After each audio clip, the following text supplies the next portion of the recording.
Arguably one of the most important concepts in the Old Testament is its teaching on human identity as God's image. This is a complex topic that people have studied for so many centuries, and I'm here to tell you today some of the best resources I've found on the topic.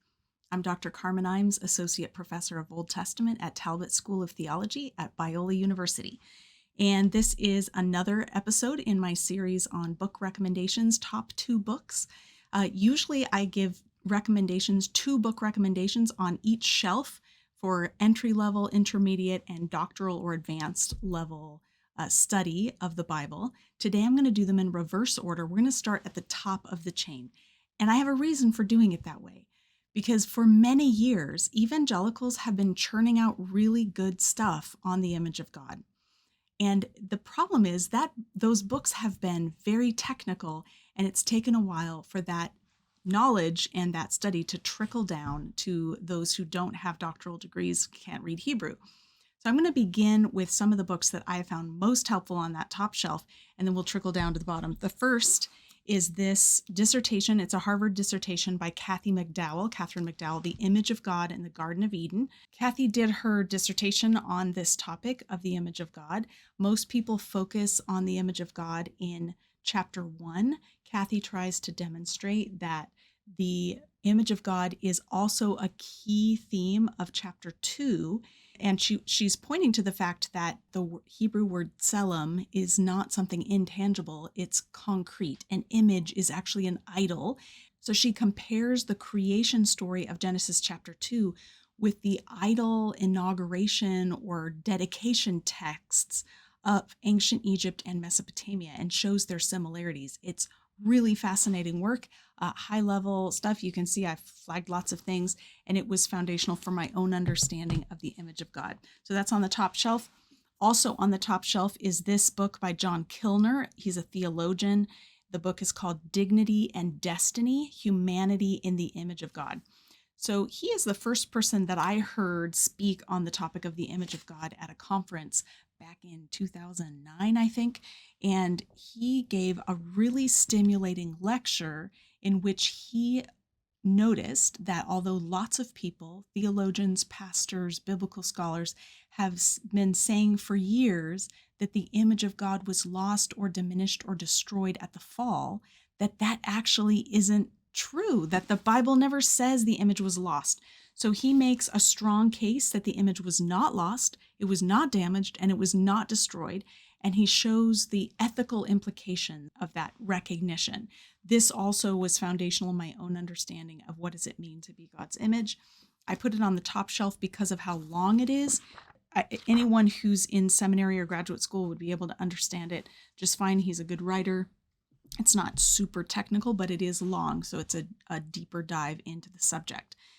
On the middle shelf, the intermediate shelf, I have 2 books that are also doctoral dissertations, but written in a way that's accessible and a little bit shorter than the others. So the first one is Ryan Peterson. He's my colleague here at Talbot, and we also both graduated from Wheaton with our PhDs. His book is called The Imago Dei as Human Identity, a Theological Interpretation. I think he's bang on. This is such a helpful book in arguing against the idea that the image is a capacity that humans possess. Because if the image of God is based on a capacity that we have, then you would have humans that fall along a sliding scale depending on how much of that capacity they possess. For example, it's very common to talk about the image of God as related to or tied to our rationality or our intellect.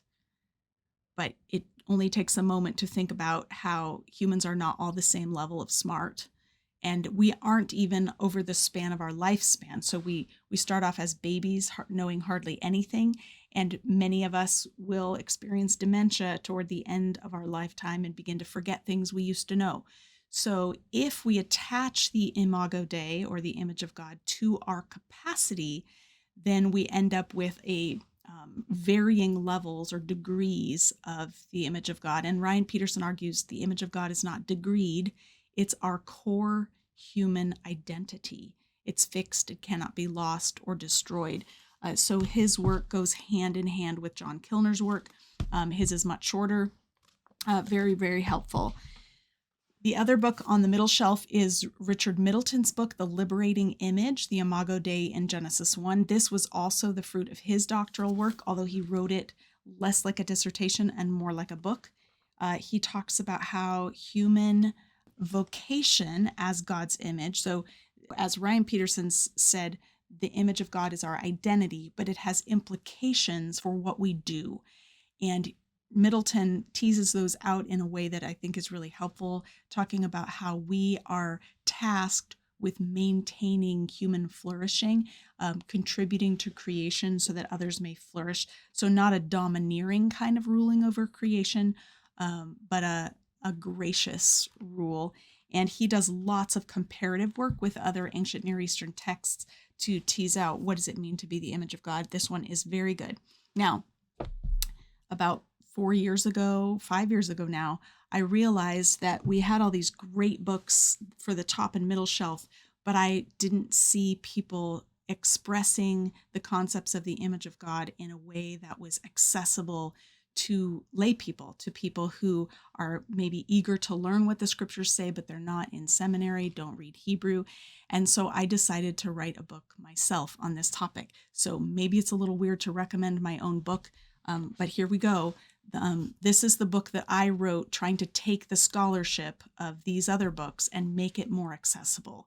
So Being God's Image, Why Creation Still Matters is my attempt to trace this theme through scripture of what does it mean that humans are the image of God and what are the implications in all sorts of areas of life. So I tease out lots of practical implications for race and gender, sexuality, for eschatology, the study of the end times, for human purpose, for work, lots of things here. I don't currently have another book to recommend on the bottom shelf. I've had a difficult time finding one that I think gets this right. However, there's one coming up. I don't even know the title, but watch for a book by Tim Tebow. Yes, that Tim Tebow, the one who used to be a pro sports person. He played football for the Denver Broncos. I'm from Denver, so there we go. There's the connection. Tim Tebow has been working on a book on the image of God, and I think it's really good. He consulted with me on parts of it. He also consulted with Kathy McDowell. He and his team have been really diligent about talking to scholars and making sure that it's scholarly, but he writes in a very accessible way. We'll put a link in the description below to Hearts and Minds books, and if you order from the Borgers, Byron and Beth, they will offer you a 20% discount for the next 2 weeks. I have been so thrilled to hear from so many of you who have appreciated this series. So thanks for coming along on the journey with me to learn. I'm really tickled that so many of you find it helpful to be told what to read and what books to buy. If you can't afford to be buying books every week that I'm recommending, I would really encourage you to check out your local public library. And if there's not a good public library locally where you can request these books to be sent, check to see if there is a theological library nearby, a seminary or a university. Sometimes if you live in the area, you can get a visitor library card and they can give you access to the books. Maybe there'll be an annual fee for use of the library, but many libraries are happy to have people from the neighborhood come and use their collection. So if you aren't able to buy the books you want to read, that's one way of getting a hold of them. I hope this has been helpful. Have a great week and let's keep reading.